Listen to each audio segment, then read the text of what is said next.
Traditionally, foreign policy has not been of great interest to the majority of the American public.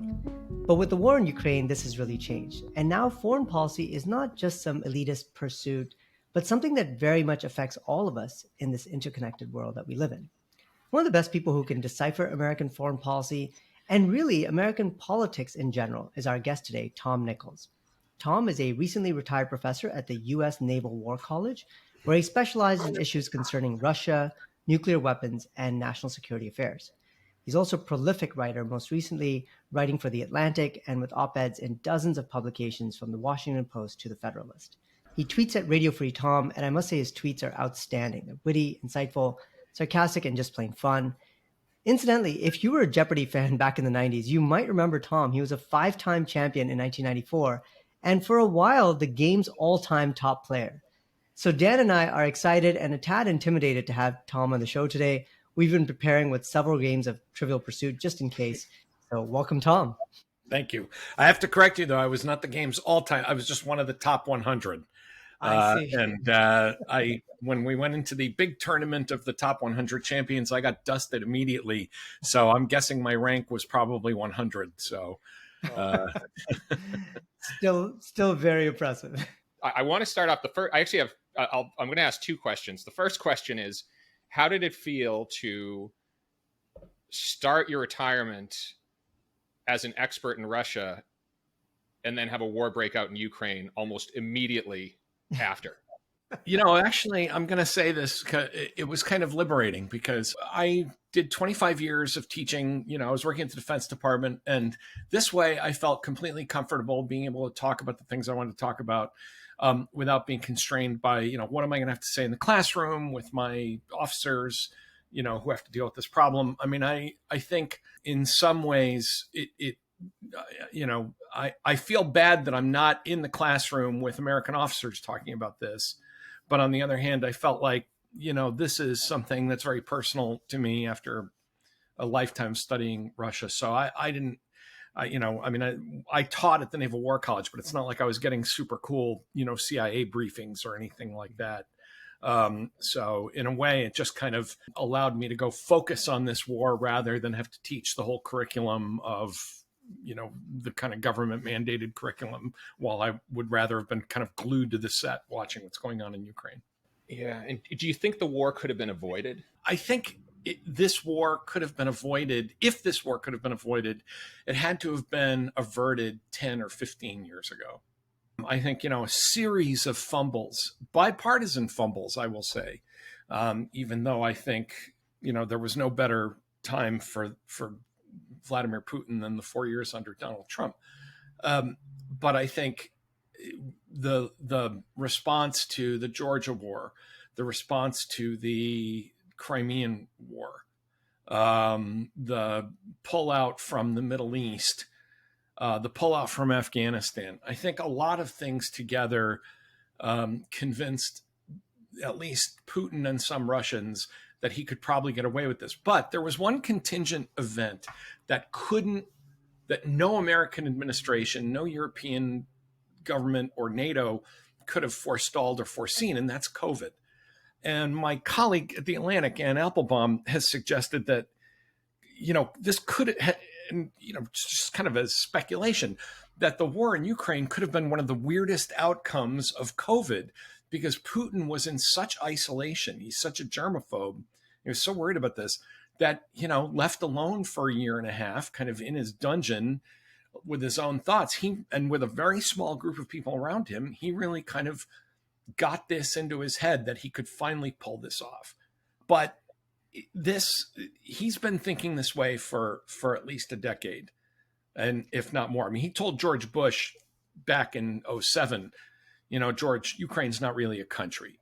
At the same time, he was also giving speeches and interviews saying, but you can't just invade other people and impose your system of government. Those days are over. Nobody's going to try and recreate the Soviet Union. So something changed over the past 7 or 8 years. And I think it was a combination of inattentive American foreign policy, but also that Putin, it's possible there are things we don't know. It's possible that Putin is old. I mean, he is old, but he's getting sick.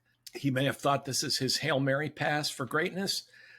He was too long in his cups down in his bunker, whatever it was. So could this particular event have been avoided? Probably not.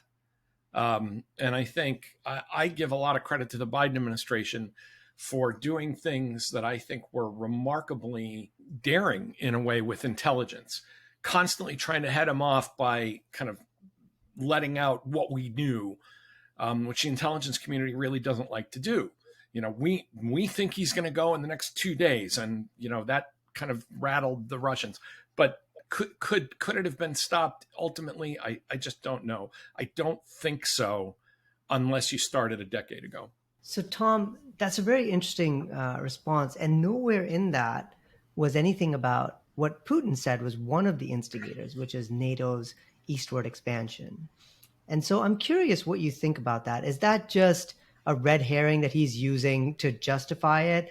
Or if you flip the tables and you thought about some military alliance with, let's say, China, and they were consistently adding members all around the United States on some side, wouldn't the U.S. be equally rattled and irritated? No. I'll take that second part first and say that is utter moral relativism about international relations, and I'll come back to that. As for Putin's argument about NATO expansion, that is what we political scientists call a gigantic boatload of crap. The technical term. The technical term. If he were that concerned about NATO expansion, then he should have gone to war over Finland and Sweden joining. Instead, they shrugged and said, yeah, we figured that would happen. He knows it wasn't about NATO, and he's actually given up on that. His last argument about this was, I am Peter the Great, and I am recovering traditional Russian lands. He has just completely abandoned all that realist hoo-ha, because he got a lot of mileage out of it, because there were Americans who were credulously repeating it, people like John Mearsheimer and others. But he's making no bones about it. This territory used to be ours. It was ours back then. It's ours now. It should be ours again. That's really what was always motivating this. He has in his mind this idea that he's going to create a Christian, Slavic, post-Soviet, yet kind of Soviet empire, because I think, the guy's deranged. And it's okay to, the problem is we always have to, part of the problem with realist political analysis is that it takes human beings with all of their fallible thoughts, and it tries to jam them into a highly rational framework so that it can make sense, and that we can so that we can play with it like a Rubik's Cube. He keeps telling us why he's doing it. These are traditionally Russian lands. They belong to us. Peter the Great owned them. The Soviet Union collapse was a tragedy. I'm getting them back. The argument about, Arjun, your point about, well, what if China did that to us? Yes. Well, I suppose if China created an alliance with Canada and Mexico after we had spent 70 years occupying and brutalizing all of Canada and Mexico, and they hated us after, destroying them and forcibly incorporating them into us as the Soviets did, yeah, we'd probably feel a little insecure. But we didn't do that. That's that kind of moral equivocation, of people forget the United States now has 32 NATO allies because they petitioned us for entry. We didn't go and capture them like pieces on a chessboard the way the Russians did. I always tell my students, the Russians had, you have to do Dr. Evil air quotes. The Russians had an alliance system, which meant that it was basically, as Zbigniew Brzezinski once called it, the Stalinist interstate system. And the minute that those people had a chance to make a choice about whether or not to be in the Warsaw Pact, they said, we're out, thank you. So I think it is just utterly false equivalence to talk about authoritarian states creating, phony alliance structures around the United States, and the United States, along with its democratic partners, accepting the petition of other countries to join us and be part of that alliance, because they are so afraid of being brutalized again by the same country. One question I have for you as a follow-up is there no internal political logic to Putin's invasion other than imperialist ambitions? Like, is there some lens we can look at this internally in Russia and this action makes sense? Only in the sense that if you think he did it because he's worried about shoring up his situation at home, and that a nationalist war is always a good way to glue a country together. But there is no, I mean, I feel like Lawrence Friedman and I and a few other folks out there are among the lonely voices saying Putin is not a good strategist. I mean, this is the people, oh, he's got it. He did this thing. There must be this, like, it's like when people talk about Trump and his 36 dimensional chess, what's Putin's real game? Putin screwed up. It's that simple. He made a bad decision in a very tight circle of decision makers. And the way you know this is that he's looking for scapegoats. I mean, he's throwing intelligence guys in jail. I mean, he's got a 2-star general sitting in Lefortovo prison. Or no, actually, he's at Sailor's Rest. I mean, they threw him into the equivalent of the Florence Supermax. At some point, I think we do ourselves a disservice by searching for the realist pigeonhole that will make this all make sense. He screwed up. He genuinely believed that Ukraine was low-hanging fruit, one quick kick to the crotch, and Kiev would fall, and Zelensky, apparently the Nazi Jew, would flee the country, and the whole thing would come apart. Now, with that said, by the way, because my understanding of the Ukrainian military was clearly out of date, I thought that the Ukrainian military would collapse and that Zelensky would have to leave Kiev for his own safety. I was wrong. I mean, I think, I think almost none of us who study Russian military matters were really ready for the incredible, staggering incompetence of the Russian military. We have not really seen the Russian military against anything like a near peer in a long time. And I think none of us were just ready for just how bad they are at this. But with all that said, Putin really thought he could pull this off and be over in a week. It would be a fait accompli. So when we're constantly trying to say, but what was the real motivation? The real motivation is he wanted to put together the Slavic core of the old Soviet Union and the old Russian Empire. He already had Belarus. Moldova was probably next. Sometimes a cigar is just a cigar. Imperial conquest is exactly what it looks like. Imperial conquest. And the constant hand wave of, if only NATO hadn't, and this is especially painful to me. I mean, this is one of those things where in my expert mode, I have to start confessing my sins. I was a go slow on NATO guy in 97, 98. I was like, bring in Poland, bring in the Czech Republic, bring in Hungary, and then go very slowly, very carefully, step at a time. We're extending a nuclear guarantee to other countries. We need to have a bigger debate about that. But, of course, that was in Yeltsin's Russia, where I said, and we'll work it out. We'll do this carefully so that we're not destabilizing forces that are friendly to us and so on. But I think without NATO expansion, I think some of those other countries already be on the hook. As I often say, the person who really talked me out of my views on NATO was Vladimir Putin. They ought to put a portrait of Putin in the hallway in Brussels as like the greatest single, builder of NATO, like put it right next to the 1949 signing ceremony and say, this is the guy who rescued NATO 75 years later. So, Tom, you brought up a good point, and it ties in with your book, The Death of Expertise. So you said essentially something like the war surprised a lot of experts. Even as troops were being amassed on the border days before the actual invasion, a lot of people were like, nah, it's kind of saber rattling. It's not really going to happen. He'd be crazy to do it.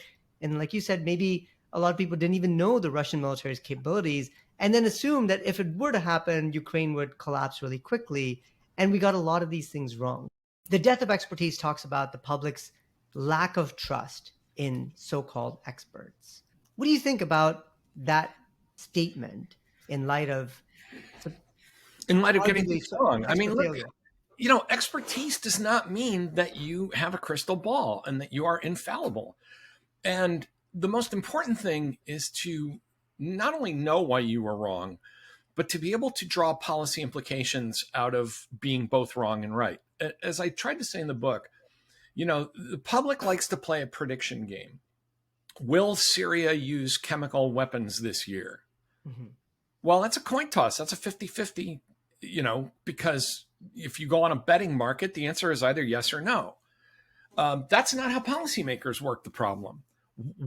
How likely is it that Syria will use chemical weapons? What can we do to reduce the likelihood? How do we affect this calculation? What do we do if, for some unforeseen reason, or if we're wrong, that they use chemical weapons, and on and on. And I think one mistake I think that the experts make is they give into this and they say, okay, and I've done it. I've been on TV and I've done the punditry thing, right? Where, okay, fine, here's my prediction.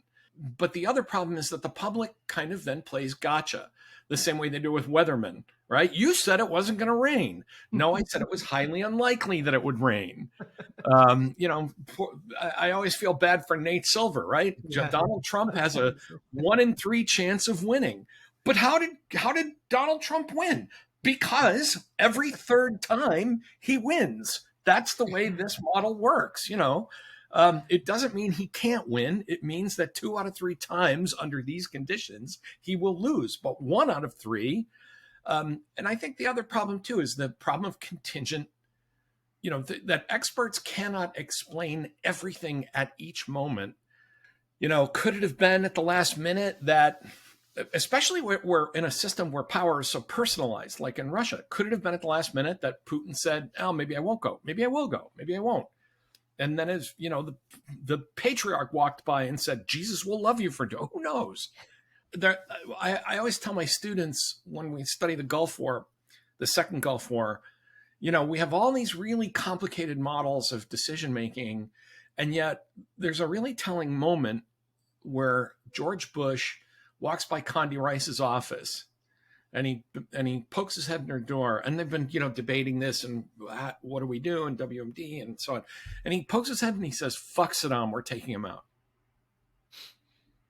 Well, if you're a foreign policy expert in another country, there's only so much inside baseball you're going to get to know whether the president of the United States is just going to get up out of his chair one day, lean into the National Security Advisor's office and say, fuck that guy, we're taking him out. The experts oversell what they can do, in part because they're afraid of admitting that the limitations of what we're capable of. But the public wants extraordinary levels of certainty with no qualifications and no nuance. And I think we used to be better at this. And I know I'm on a rant here, but I'll add a story that I always throw out at moments like this. Back when Apollo 13 was crippled, that was a time when Americans said, hey, space travel is really dangerous. This is like an amazing miracle that we can pull this off at all. Something went wrong, and we're going to get those guys home, and we're all rooting for NASA, and failure is not an option. And, God willing, our boys are going to get off that spaceship and, in the ocean, right? I think today, if Apollo 13 happened, it would be like, what? Who screwed this up? What is it? It's just a trip to the moon. How hard could this be? Who's responsible here? And I think, we just have a different attitude about things that are highly complicated, highly risky, have a lot of moving parts to them, because we've gotten used to things being so successful. I mean, look at COVID. We came up with a vaccine in a year. I almost think it's like a movie script. We came up with a 96% effective vaccine in 12 months, and people are already like, well, it made me sick for a day or two. oh, wow. What a failure of science. It's incredible. It is incredible the expectations that we have come to have about expertise. But again, experts don't help their cause by saying, yes, we are the Jedi masters. But it's not a healthy dialogue in either direction at this point. Do you think part of the issue is there's an inability to distinguish expertise from policy? because Oh, absolutely. yeah, because you mentioned the Iraq War, and really those are the two. Well, that's one of the two big events that I think really undermined Americans' faith in experts in the first part of the century. There was the Iraq War, and then of course there was a financial crisis, both of which were overseen by people who were supposed to know better. So, do you feel like you get what I'm saying? You are pushing my buttons, man. All right. Well, first on the Gulf War, Yeah. people forget how popular that war was, and that there was something like a national consensus that killing Saddam Hussein was just a good thing to do. Mm-hmm. Now, it was a total mistake for the policymakers to sell this as just about WMD. I actually argued for taking out Saddam in the 90s on humanitarian grounds, that he had engaged in genocide. He was trying to wipe out the Kurds and the Marsh Arabs. But in the end, the policymakers are the ones responsible. And, you know, just because George Tenet walks in and says slam dunk, that doesn't get you off the... I was a foreign policy advisor to a senator. And in the end, as he often reminded me, he was the one that had to cast the vote. I could say anything I wanted. He's the guy that has to answer to the American people. And I think too often, the experts are asked to justify things, which they are more than willing to do, the politicization of intelligence, but also that the advice we give gets turned into something that even we don't recognize down the line. I mean, Paul Bremer, I don't know who told Paul Bremer to disband the Iraqi army. That, I think, was him saying, you know, I've read history. I saw an interview with him. Oh, this is like denazification. I'm not sure there would have been a whole lot of people who would have told him to do that. But again, it becomes this, you know, what do you think about disbanding the Iraqi army? And, you know, experts are trained to say, well, here's the pros and the cons, right? And the policymakers say, good, then I'm going to do it. And say, whoa, I didn't say that. That makes experts kind of infuriating to deal with sometimes, because you ask us what we should do, and we say, here's the pros, here's the cons. Should we go to, this is something I got into a lot of trouble with a lot of Atlantic readers. Should we, go back to mask mandates? Well, probably not. Mandates, if you want to wear a mask, wear a mask. Mandates, to me, wear down people's faith in experts. They're not properly carried out. Everybody gets pissed at them. They're wearing cloth masks that don't really matter, and so on. But that's a policymaker decision based on values that the community elects the policymaker to express. Like the idea that a policymaker could stand up and say, we are going to set the national speed limit at X miles an hour, even though we know that means X number of deaths every year. That's a normal policymaking thing. Risk and trade-offs are part of that.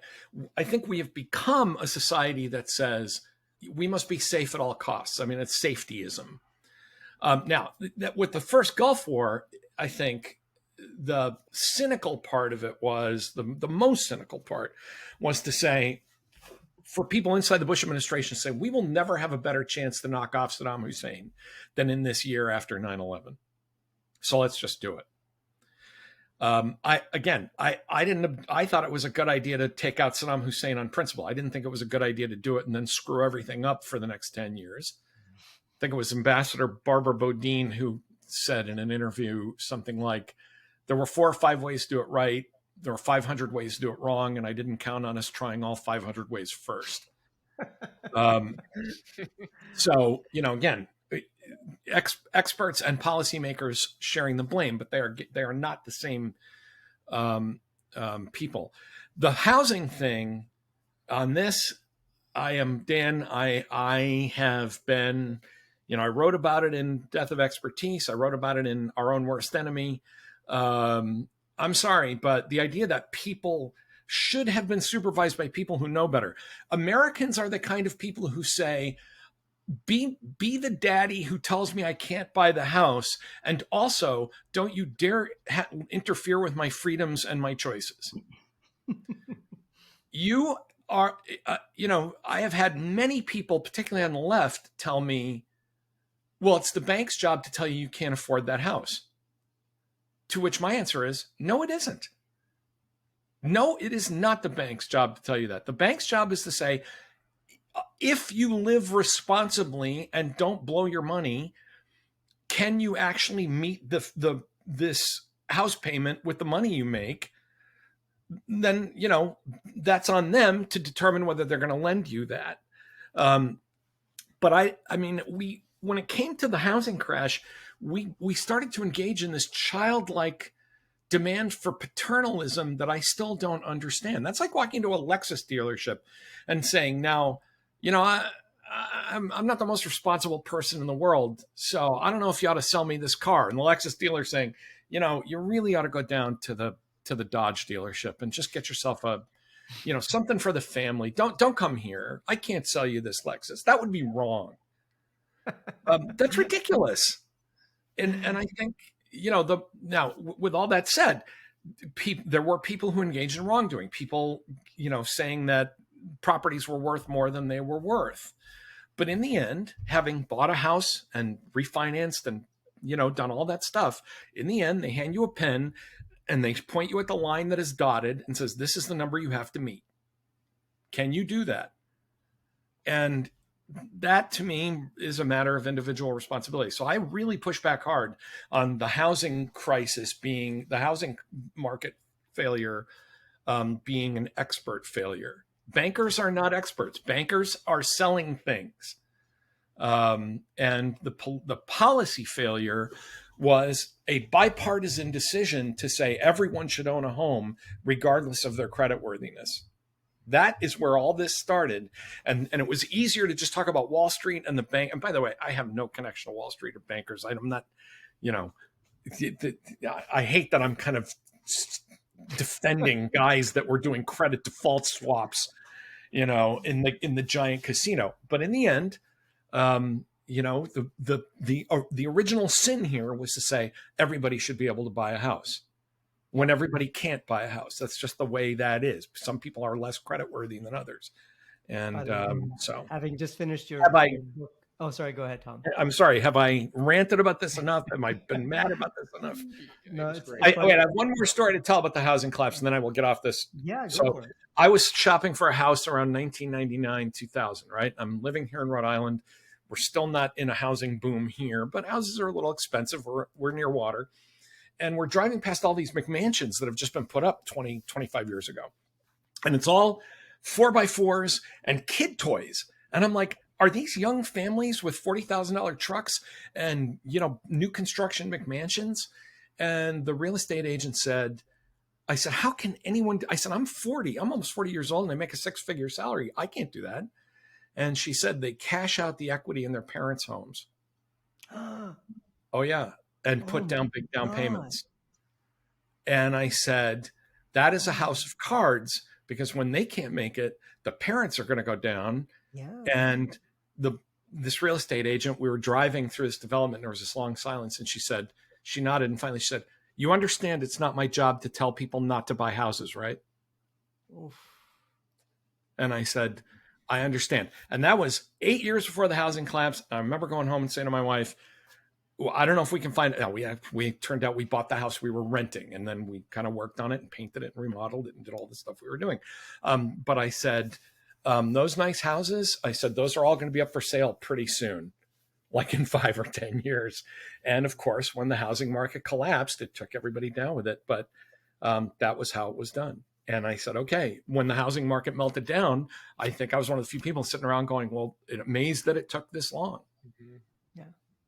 By the way, having just finished your book, Our Own Worst Enemy, the phrase moral hectoring appears a few times. And you are certainly— That's what I was just doing. Exactly. You were living up to that billing very well, Tom. I feel like my uncle is, but rightly so. I mean, hey, don't hold back. It's what you believe. I love it. Because when I first, pitched the book, one of the outside reviewers, because it is a peer-reviewed book, and I love working with Oxford, but one of the outside reviewers said, Tom's, the right guy for this, to write this, but I hope it's not just moral hectoring. And I was like, I said to my editor, but that's my core skill set. That's like the only thing I know how to do. Okay, only because you brought it up, Tom, I want to go a little bit of a tangent, because you said, I supported deposing Saddam Hussein back in the 90s on different grounds for genocide and some of the things he'd done. I understand that. You're a foreign policy expert. what do you think of overall US foreign policy in the 20th century as we have meddled in affairs of many countries to depose all kinds of dictators or people that are unsavory and likes? And of course, you know them a million times better than me, but just throwing out Chile, Nicaragua, any of these places, what's our record on this? And do you think we were right? Actually, Iran is another great one. If you think back into 53, I think. What's our record? Is it at the net? Is it net a good thing that the United States has been doing overall meddling, or should we have said, actually, maybe we should have just stayed out of all these things? Well, I think that's a great question that elides carefully the difference between the Cold War and the post-Cold War environment. Mm-hmm. So there are a lot of really shitty things that we did that I think you could argue were part of the necessity of fighting the Cold War. We deposed some regimes and we got into bed with some really awful regimes in the global struggle with the Soviet Union.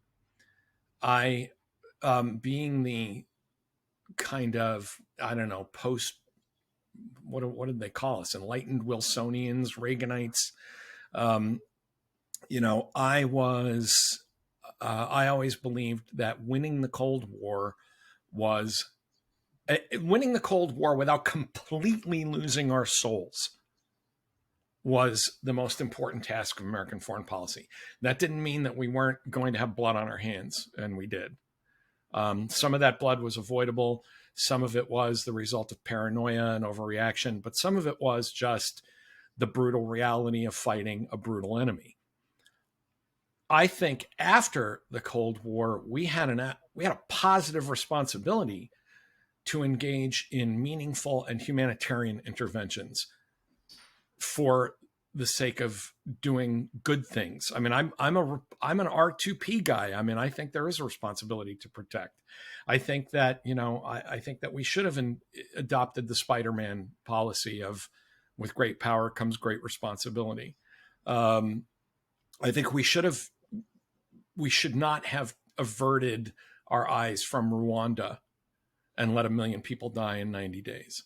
I mean, we intervened in a lot of places for the sake of our own power and our interests during the Cold War.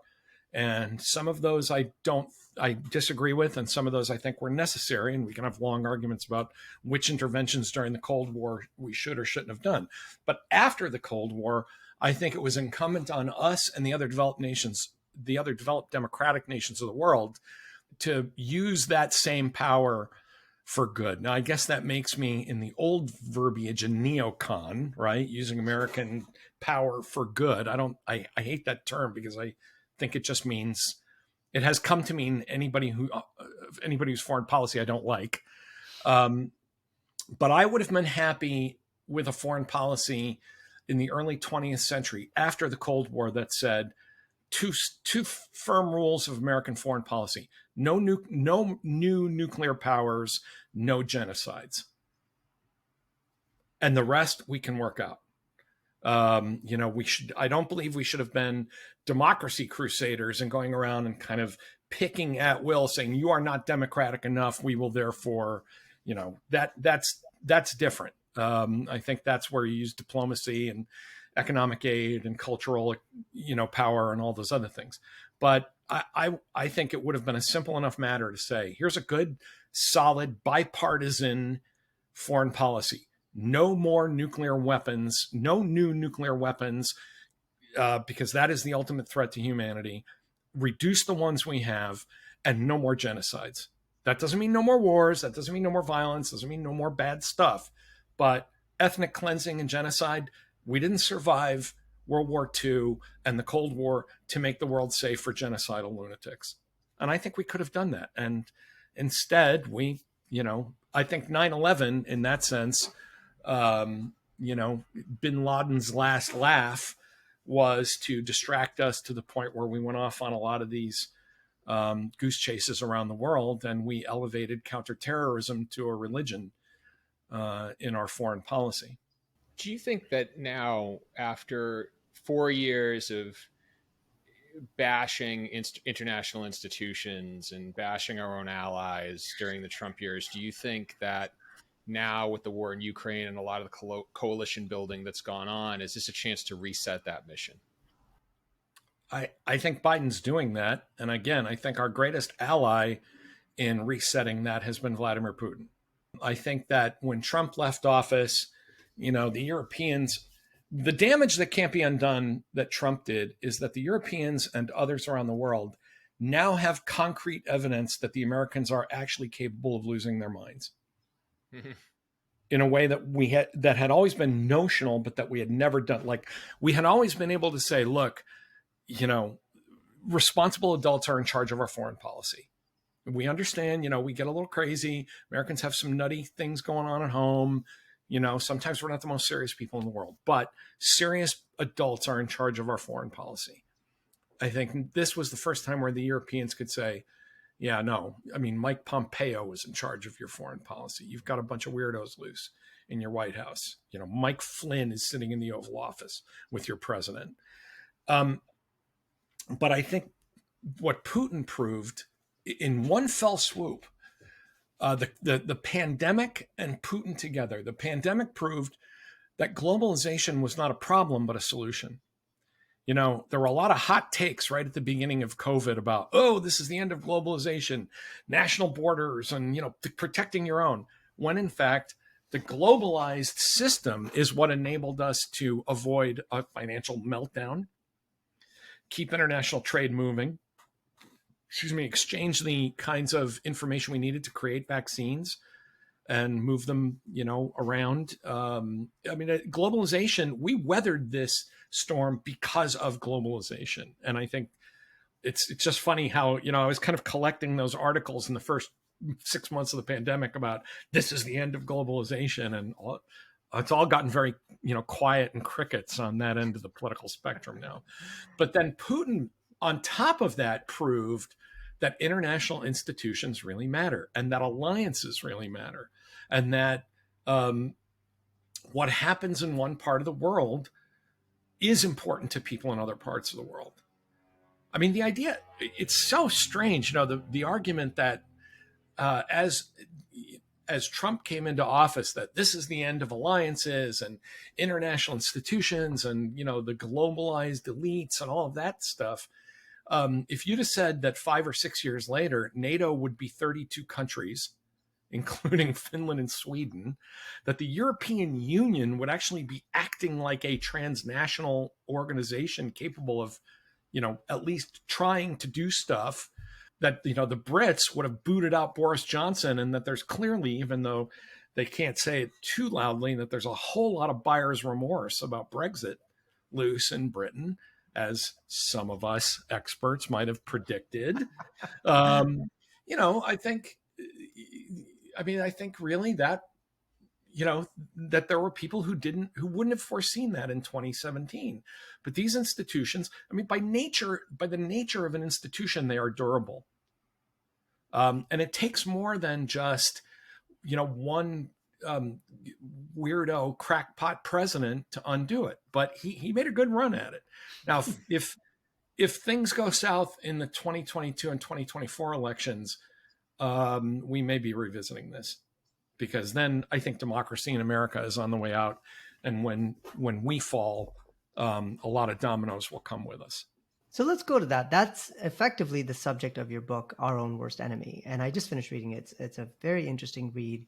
I have dozens and dozens of highlights on my Kindle. Let's talk about one of the early passages around comparing democracy and authoritarian systems. And effectively, there's this quote that you have. It says, authoritarian systems are the authors of their own trouble and deserve every molecule of opposition they face from within. But why are people who are already free, as in a democracy, and who are by any relative measure materially and politically better off than those in more repressive states, attacking their own systems of government? The answers are as disturbing as they are counterintuitive. We are losing because we won. We are suffering because we are successful. We are unhappy because we have what we want. That is a pretty brutal passage and very thought-provoking one. What's your take? Is democracy inherently unstable in the long run, especially as wealth and inequality rises? Oh, you snuck that right in at the end about wealth inequality, which again, as I point out in the book, Arjun, as you know, inequality is not a good predictor of democratic stability. Thomas Ilves, the former president of Estonia, likes to point out that Hungary, which has one of the healthiest Gini coefficients in Europe, is the leading edge of authoritarian pushback and democratic decline. And I would argue that's actually more revealing. That affluence is the thing that undermines that enables democratic backsliding, because people don't think there's any cost to it. It becomes the lol, nothing matters approach to politics. Like, sure, I'll elect Donald Trump because I'm pissed about my life. I'm just generally dissatisfied with life, and I'll elect Donald Trump. What's the worst that can happen? Everything's going to keep working. The lights are going to stay on. Country's going to stay safe. The gasoline's going to get pumped. And I think that kind of affluence frees people up to think about, to kind of engage in the narcissism of small differences. Like, now that I'm not worried about building highways or protecting the country or, finding food and shelter, now I have plenty of time to think about how much I hate the guy next door because he has granite countertops, or how much I hate people who are a different color from me, or how much I hate the fact that my kid lives in the basement and won't move out. And I'm going to blame somebody because I was told that my life was going to be really good by now. And there's a thing that I talk about in the book that social scientists call hedonic adaptation, which is that you just get used to the high standard of living you're at, and you think that anything below that is really a burden and an egregious kind of offense.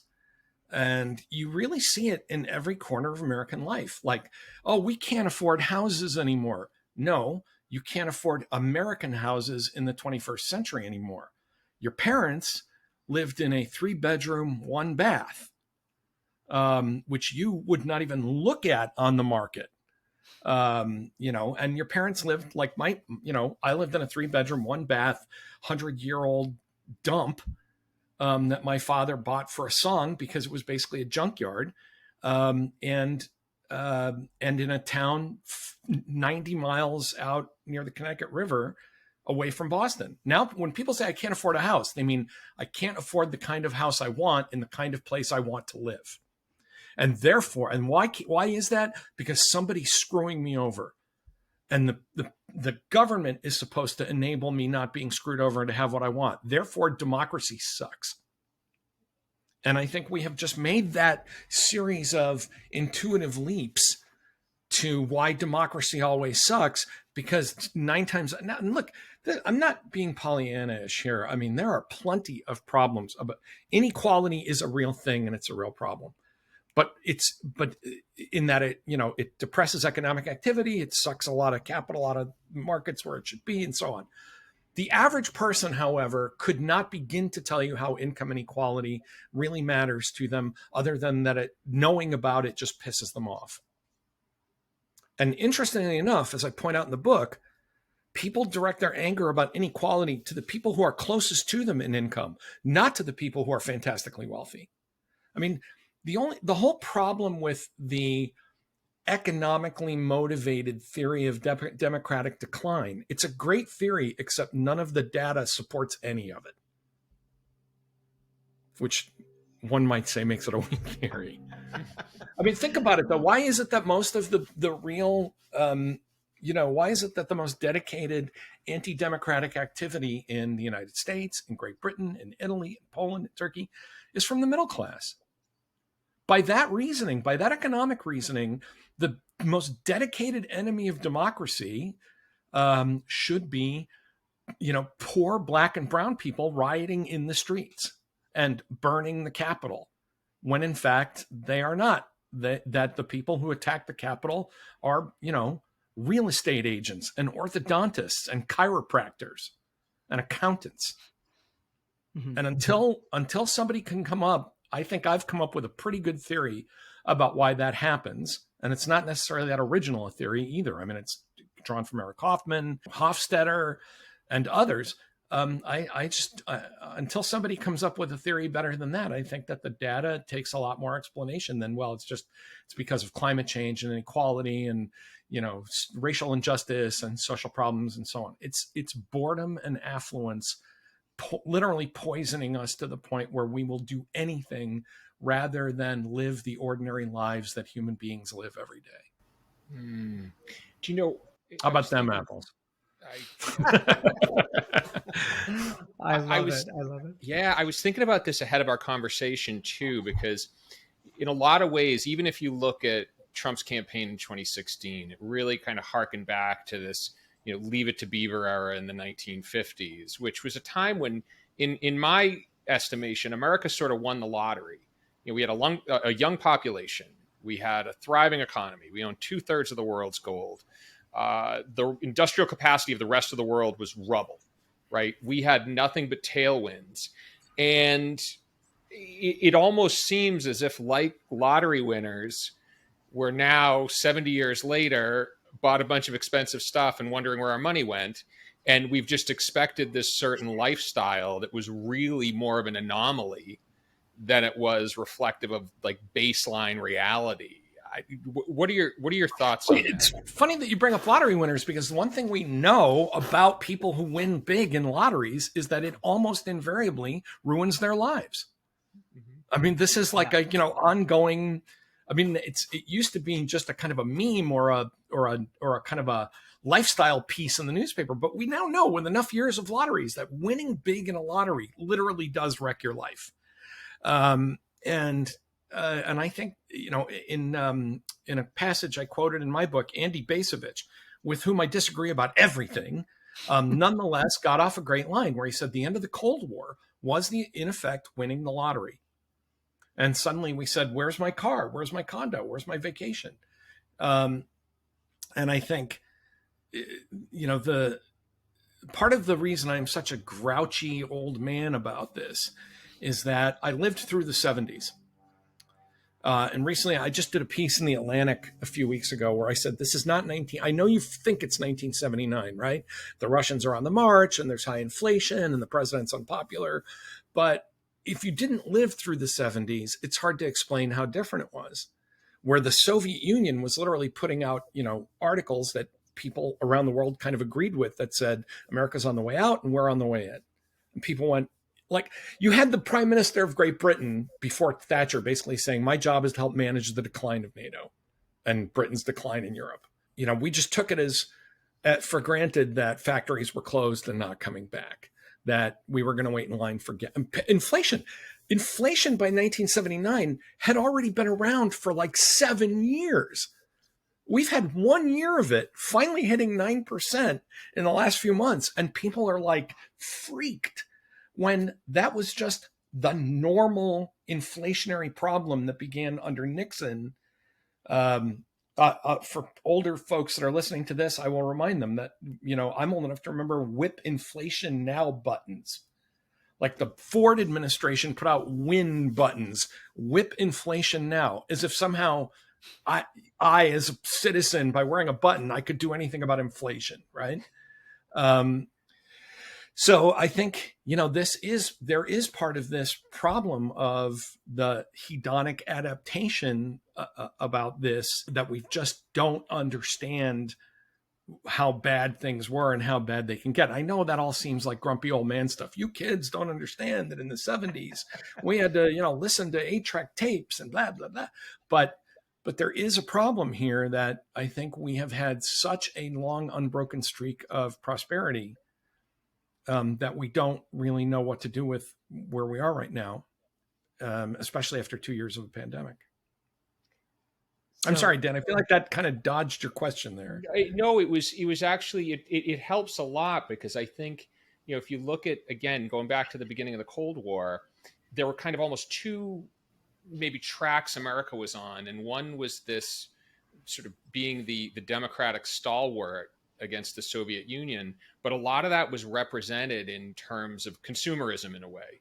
Like, look at these nice stoves we have, these nice televisions, these nice cars. And it almost seems like when the Iron Curtain fell, that we forgot about the democracy and kept on the consumer track. I really hammer this, and some folks out there who've read the book have kind of gotten it, that underlying both The Death of Expertise and Our Own Worst Enemy, there is a critique of capitalism here, which is that when you marketize everything, you start losing the ability to determine what's important, and particularly marketizing a youth culture, which we have. But you're right that post World War II America, it was a lottery hit. But you also had a generation of people who had been through a war and understood, and this is kind of where I was going with the 70s, who said, wow, I can afford a tiny house on a little patch of ground in Levittown. I am the richest guy in the world, because up until then, the norm was you lived in apartments. I mean, that half the people thought I was a well-off kid because I had a house. Like that today is just like inconceivable. Like, of course you had a house, every kid has a house. But most of the people, even in my neighborhood, lived in apartments and 3-deckers and, multifamily dwellings. And I think you're right that after the end of the Cold War, we said, okay, now what do we stand for in the world? And what we stood for was 9,000 different flavors of Doritos. And we just couldn't, and I think we did, we lost. That's, even though the world was still a dangerous place that needed an America with a sense of mission, we just kind of gave up on that and said, we kicked George H.W. Bush out of office because of people like Pat Buchanan and Ross Perot. And we elected the guy who said, it's the economy, stupid, and I feel your pain. And I think that was, and Clinton wasn't the worst president in terms of economics or foreign policy, but I think that was part of a beginning of a slide where we just said, just as long as everything's okay and there's enough TV and beer and popcorn, then we're good. And I think that was, to me, Clinton was a very adolescent kind of personality. And I think he was perfect for our times. In the 90s, just like Trump being the kind of angry old white guy narcissist was just the perfect avatar for a Republican Party that had turned into that, said the angry white guy yelling into a microphone. On a maybe slightly more positive note, I don't know, in your newsletter, you said this. You said American democracy is on the ropes and the destruction of our constitutional system is still possible if enough of the unhinged minority votes and enough of the rational majority does not vote. So my question is this. In there, you're basically saying that, look, the majority is still rational. There's still, possibility that this works out if they show up at the polls. I'm curious, why do you think the rational majority is not more visible in everything? Policy, day-to-day stuff. Why? Because their lives are good and they just are comfortable with it. And this frustrates the hell out of me because I've talked with people that I care about a lot, but who say, all right, so January 6th was bad. What were they going to do? Overthrow the government? And I'm like, yes, that's exactly what would have happened. And there would have been bloodshed. And then there would have been fighting in state capitals and people shooting at each other. And then they, you get this kind of, the biggest danger is this complacency that I think a lot of people who are not Republicans at this point, but I think the rest of us, the kind of broad majority, that we have this complacency that, things just work out. It'll be okay.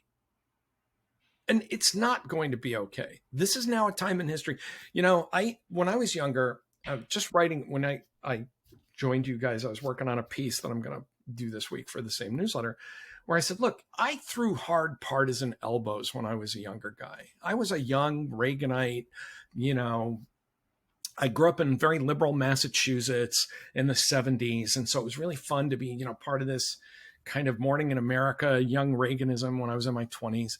And I felt like it was okay to throw hard elbows because it'll be okay. Like, yeah, some of my opponents are practically, as John, I went to BU and the president of BU called them short pants communists, which I thought was hilarious. But, okay, so they're yelling I told a story in another newsletter about a very left-wing colleague I had where we used to argue and we would burst out laughing because it usually ended with me yelling Bolshevik and he would yell Hun. And, then we would kind of say, but it's going to be okay, right? We would co-host election coverage for the Dartmouth radio network and do stuff like that.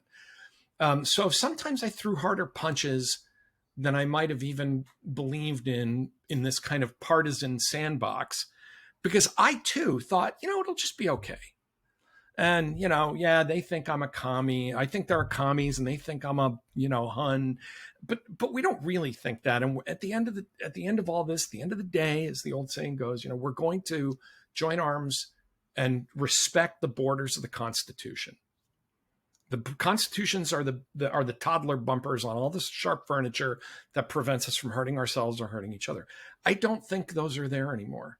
And I think it is now incumbent on us to be a lot more responsible about what we say and what we do. But that also means putting aside all of the bitching and whining about I didn't get my student loans forgiven and gasoline is too expensive and celery is, went up $1, and just say, look, there's only one thing to vote on, and that is the survival of the Constitution. If we do that, everything else works out. And I think we haven't gotten there yet. I think the broad mass of very reasonable people are kind of saying, well, Biden's old and he doesn't inspire me and Trump's a weirdo and I'm just, it'll work out. It'll be fine. See, Trump was president for 4 years. We didn't die.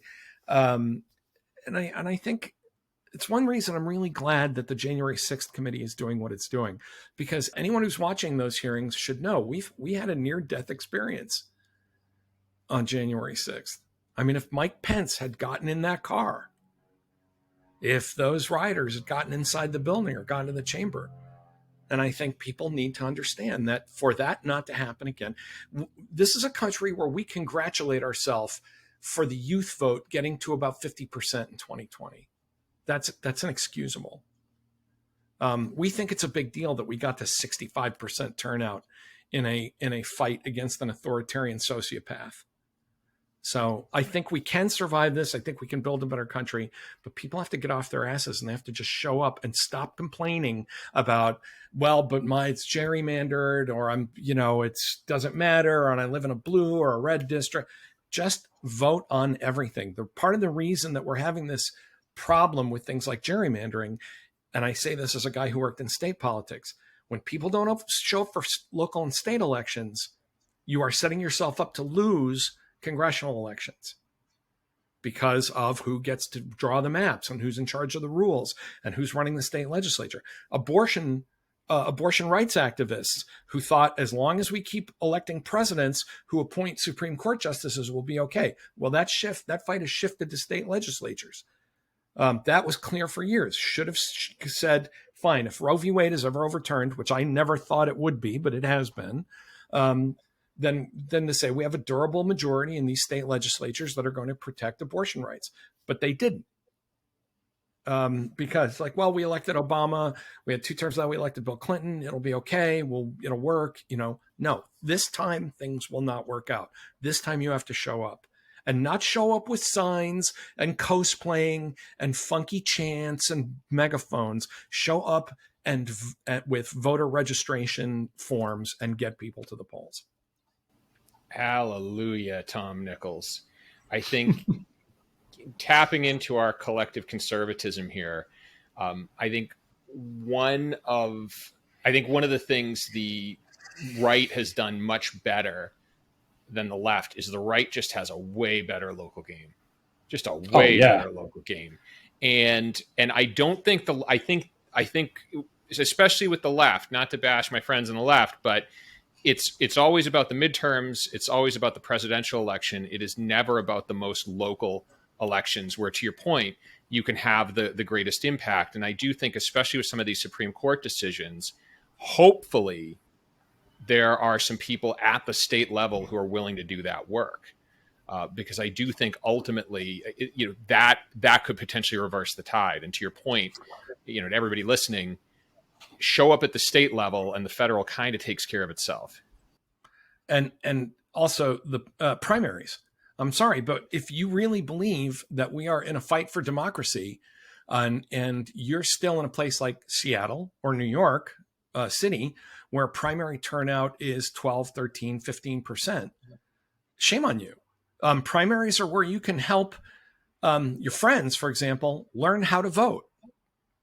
You know, primaries are a good dry run for general elections. Even if you think the primary doesn't matter that much, you can, that's where you learn where your polling place is. You get used to the idea. You vote in every damn thing you can vote in. Because the other thing that happens in primary elections, there are ballot questions. There are other things, or, you know, draft ballot initiatives. And people just don't do it because they don't, you know, they have a million excuses. I was a college professor teaching undergraduates for many years, and I still do part-time. And, you know, there's a lot of passion. The spirit is willing, but the flesh is weak. Just show up. And the other thing I think, Dan, Republicans are really good at putting aside their differences and saying, that person has an R next to their name. I know who they're going to caucus with. Mm-hmm. Like, you know, yeah, you know, Lauren Boebert's a maniac, but I want the Republicans to hold the chamber, and she's a vote for holding the chamber. So I'm just going to bite the bullet and do it. Or conversely, for people on the far right to say, oh, I can't stand Mitt Romney. You know, he's a squish and a liberal Republican, but he will vote to make sure that Mitch McConnell runs the Senate. Democrats never think, I mean, think about how often Democrats have said, we need to primary Joe Manchin. What do you get if you primary Joe Manchin? You get a Republican senator is what you get. You know, sorry, you can have a bad Democrat who keeps control of the chamber for the Democrats, or you can get rid of that bad Democrat and put Mitch McConnell back in charge. You don't have a third alternative here. There is no third choice. Life is imperfect. What's that line from The Breakfast Club? It's an imperfect world, sir. Screws fall out, doors get loose. You know, sometimes you just have to say it's an imperfect world, and this is the best you're going to do. And Democrats are very bad at that. They're very bad at saying, I just have to kind of eat this half a loaf rather than get everything I want.